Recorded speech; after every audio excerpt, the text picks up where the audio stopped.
لا إله إلا الله لا إله إلا الله لا إله. Assalamualaikum warahmatullahi wabarakatuh. Ana saya Muhammad Ammar bin Azhar, dakwah dan komunikasi College Universiti Islam Zulkifli Muhammad. Video ini dibuat khas kerana satu task yang diberikan oleh Ustazah Ili Syafaf, iaitu dalam subjek Sirah Nabawiyah, iaitu task ini arahan daripada task ini untuk bertanya atau menyoal keluarga terdekat mengenai tentang sejarah sebelum kerasulan baginda Nabi Muhammad sallallahu alaihi wasallam, yang mana yang kita junjung sekarang ni. Jadi jom kita test adakah kita cinta Nabi atau tidak. Bismillahirrahmanirrahim. Okey, sekarang ni kita akan pergi kepada soalan yang pertama, iaitu berkenaan dengan soalan biodata Nabi Muhammad sallallahu alaihi wasallam. Jadi soalan ini saya akan ajukan kepada abang nombor 2 saya, iaitu Muhammad Ashraf bin Haji Nur Azhar. Biodata Rasulullah SAW, nama panjang beliau ialah Muhammad bin Abdullah bin Abdul Muttalib bin Hashim. Hari lahir subuh Isnin 12 Rabiul Awal 20 April 571 Masehi. Dikenali sebagai Tahun Gajah sempena peristiwa tentera bergajah Abraha yang menyerang kota Kaabah. Tempat lahir beliau di rumah Abu Talib, Mekah Al-Mukarramah. Nama bapa ialah Abdullah bin Abdul Muttalib bin Hashim. Nama ibu Aminah binti Wahab bin Abdul Manaf. Ibu susu pertama ialah Tuwaibah, iaitu hamba perempuan Abu Lahab, dan ibu susu kedua ialah Halimah binti Abu Zu'aib. Sekian, terima kasih. Okey, bismillahirrahmanirrahim. Seterusnya kita pergi kepada soalan yang nombor 3, iaitu soalan yang akan diajukan kepada bapa saya, iaitu Ayahanda Haji Nur Azhar bin Haji Nawawi.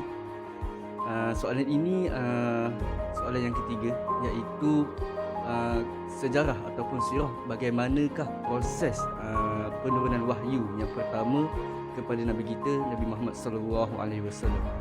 Jadi seterusnya saya mempersilakan ayahanda saya untuk untuk memberitahu jawapan beliau. Jadi persilakan. Bismillahirrahmanirrahim. Bercerita mengenai penurunan wahyu pertama kepada baginda Rasulullah SAW. Ianya sebenarnya bermula daripada mimpi-mimpi baginda Rasulullah sebelum baginda beruslah ataupun menyendiri di Gua Hira. Jadi mimpi-mimpi baginda ni mimpi-mimpi yang indah, dan daripada situ terbitnya keinginan baginda untuk bersendiri. Maka dia memberitahu pada isteri yang tercinta Siti Khadijah bahawa baginda ingin bersendiri di Gua Hira. Jadi berulang aliklah baginda daripada kota Mekah ke Gua Hira, dan apabila bekalan dia baginda habis, baginda akan turun mengambil bekalan berupa roti gandum dan air, sehinggalah pada satu malam yang disebut dan yang dikatakan malam Lailatul Qadar, yang ada sirah yang mengatakan pada 21 Ramadan, maka turunlah malaikat Jibril membawa wahyu pertama di Gua Hira semasa Nabi sedang bersendirian. Jadi Jibril alaihissalam memeluk baginda dan dengan berkata, bacalah. Dan baginda dengan rasa terkejut, baginda berkata, aku tidak tahu membaca. Maka dipeluk lagi oleh Jibril alaihissalam sehingga 3 kali dan disuruh membaca lagi. Dan surah yang pertama, wahyu yang pertama yang dibacakan oleh Jibril adalah surah Al-Alaq, yang berbunyi dan bermaksud, bacalah, yakni wahai Muhammad, dengan nama Tuhanmu yang menciptakan sekalian makhluk. Ia menciptakan manusia dari sebuku darah beku. Dan bacalah, dan Tuhanmu yang maha pemurah. Dan begitulah. Dan apabila selesai sahaja wahyu yang pertama ini turun, maka baginda dengan rasa gemetar telah pulang ke rumah baginda, dan di situ baginda menyuruh isterinya Siti Khadijah menyelimutinya kerana gemetar. Sekian. Bismillahirrahmanirrahim. Soalan seterusnya yang akan diajukan kepada bapa saya, iaitu ayahanda saya, iaitu Haji Nur Azhar bin Haji Nawawi, iaitu berkenaan dengan soalan berkaitan dengan kisah ataupun sejarah bagaimana ataupun sejarah kelahiran Nabi Muhammad SAW. Jadi tanpa memasa, saya mempersilakan ayah saya untuk memberikan jawapan beliau.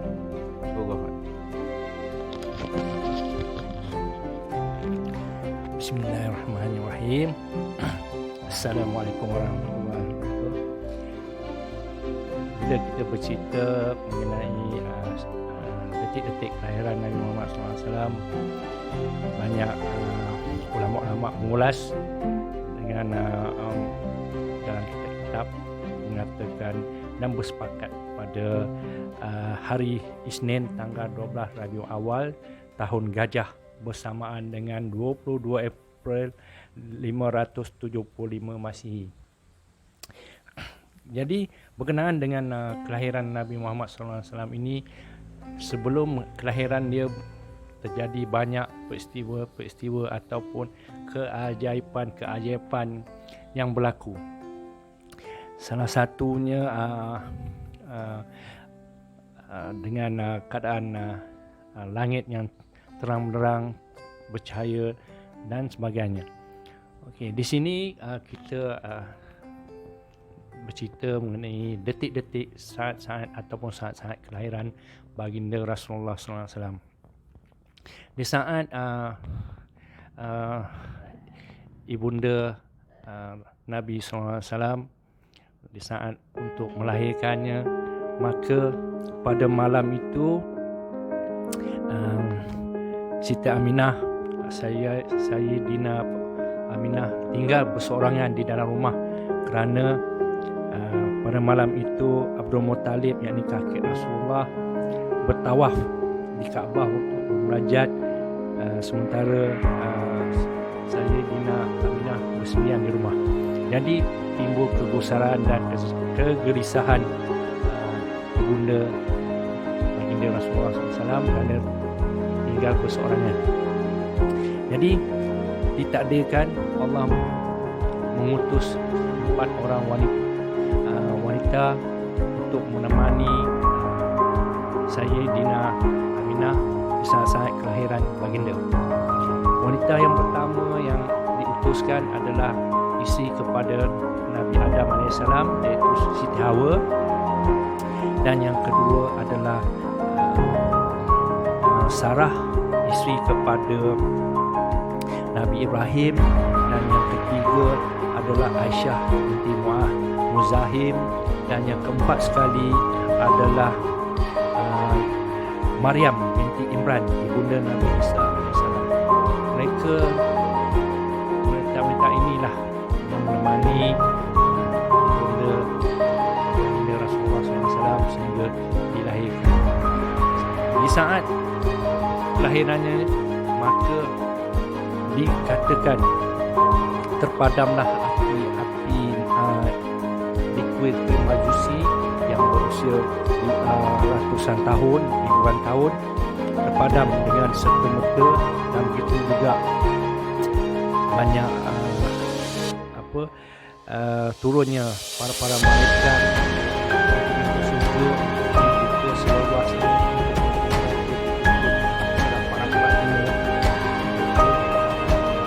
dan juga dikatakan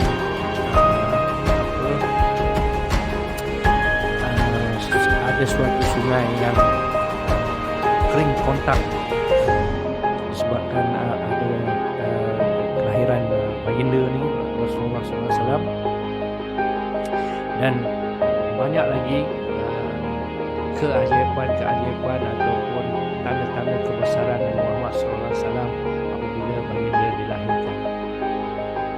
Cukup sekadar ini saja dulu.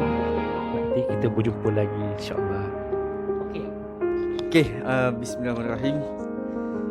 Seterusnya kita pergi kepada soalannya berbunyi mengenai selepas kejadian wahyu pertama Nabi diturunkan, iaitu di Gua Hira.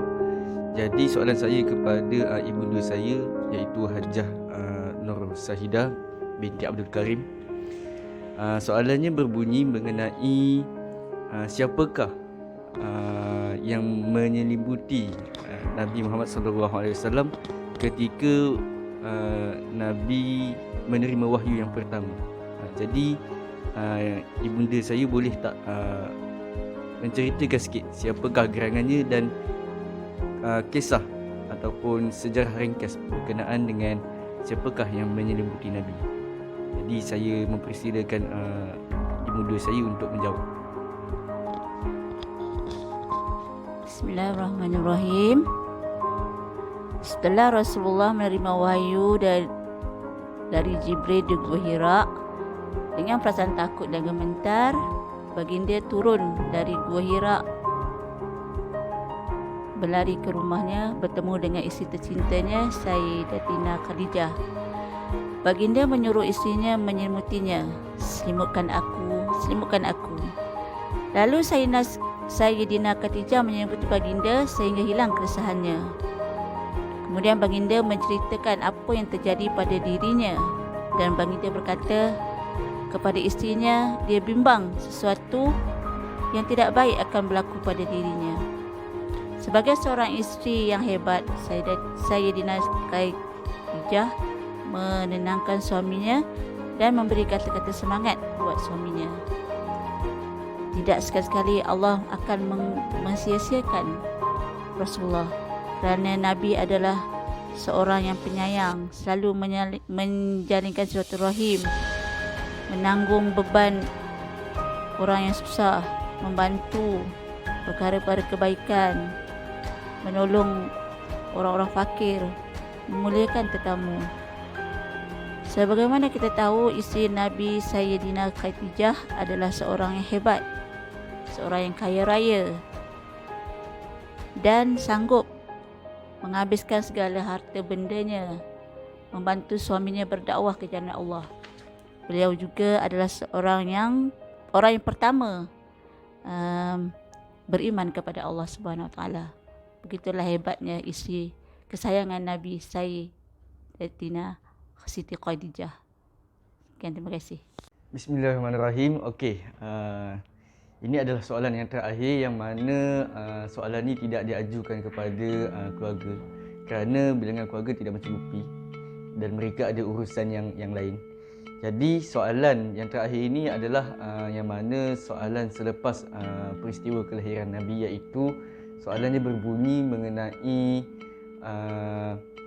kisah ataupun sejarah kehidupan Nabi waktu kecil.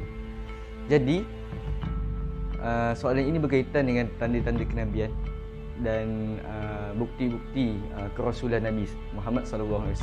Jadi selepas daripada kelahiran Nabi, Nabi dibesarkan bersama dengan ibunya Aminah, iaitu seterusnya ibunya meninggal dunia ketika mana selepas daripada melawat pusara ayahanda ni, iaitu Abdullah. Jadi kat situ bermulalah kisah yang mana Nabi ditarbiah oleh Allah Subhanahu Wa Taala, yang mana tarbiah Nabi, Allah tarbiah Nabi untuk tidak bergantung kepada sesiapa, bahkan ibu bapa sekali. Jadi kat situ kita boleh nampak. Jadi seterusnya, selepas daripada itu, Nabi dibesarkan bersama dengan datuknya, iaitu Abdul Muttalib, yang mana datuknya sentiasa membackup Nabi, kalau kita faham dari konsep dakwah lah. Jadi semasa kecil banyak tanda-tanda kebesaran ataupun tanda-tanda kenabian, mana seperti mana yang masyhur pada masa sekarang ni, ketika mana dada Nabi dibelah oleh orang malaikat dan dicuci di dalam satu mangkuk emas, kan? Dan dada Nabi dibelah dan dicuci ada beberapa kali wallahu alam, nanti kita boleh semak balik sejarahnya. Jadi seterusnya kisah kehidupan Nabi selalu Nabi bekerja sebagai mengembala kambing, dan Nabi selalu mengikuti bapa saudaranya untuk pergi berdagang ke bumi Syam. Jadi terlalu banyak sejarah Nabi ketika waktu kecil, kan? Yang mana sewaktu Nabi hendak pergi berdagang, kan? Yang mana Nabi berehat di bawah satu pohon, dan seorang pendeta mengetahui tanda-tanda tersebut. Kerana apa? Tanda-tanda tersebut sudah ada di dalam kitab pada masa itu,